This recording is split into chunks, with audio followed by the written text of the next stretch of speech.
The assassins have been aware of the second Toba Catastrophe for hundreds of years, but how, when, where and how did they react towards it? In December of 1499, underneath the Vatican, Minerva warned Desmond to Ezio about the upcoming disaster that was about to hit the earth. But by doing this, Minerva informed the assassins 500 years before the birth of Desmond Miles about an upcoming apocalypse. Ezio returned to the Villa Auditore with his uncle Mario, who he had explained the whole thing. And then Minerva talked about the sun. She told of a disaster that occurred long ago, and another that is coming. Sometime far in the future, Vero? Then we need not worry about it. See, perhaps our work is finished. Would that be so bad? Once Ezio arrived at the Villa Auditore, he explained his fellow assassins and assassin allies, who were there present, what he witnessed in the vault. It is done.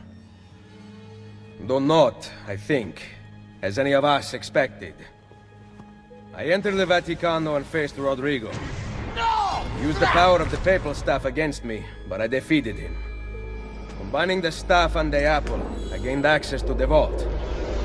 There, a moving painting of the goddess Minerva spoke. She told of a terrible tragedy to befall mankind in the future, but gave hope of lost temples that will provide aid to humanity. And then she called out to a phantom, Desmond, as if he were there, standing beside me. After her warning, she vanished. Amazing. I cannot imagine such wonders.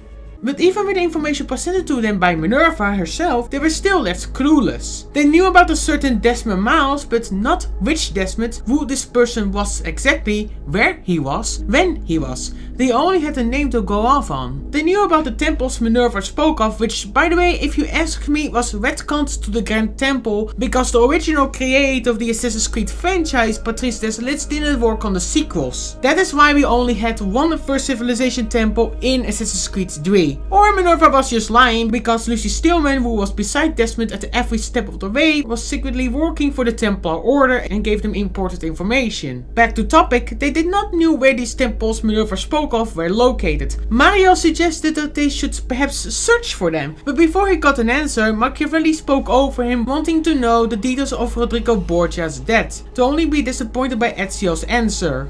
I'm surprised he remains so composed. I let him leave. The Spaniard lives! Once our enemies are dead, we can speak of vaults and gods and ancient places. You should have killed him. We're sure to suffer for it. I am not here to debate the past.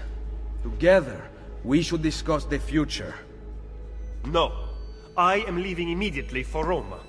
Mario and Ezio never talked about the temples again after this, because the next morning they were attacked by the Templars. Mario was murdered by Cesare Borgia himself when he broke through the defenses of the town. Everyone else who was in there in Mario's study chamber, including Ezio, had survived the attack or were not present when it happened, making Mario the only one among them who died the next day. This event though did have an impact on the assassin history and was not forgotten. Ezio had written down what Minerva told him in the Prophet's Codex, and a few centuries later, Achilles' Davenport mentioned Ezio Auditore himself. The spirit said that I am... Spirits of yours have been harassing the assassins for centuries, ever since Ezio uncorked the bottle.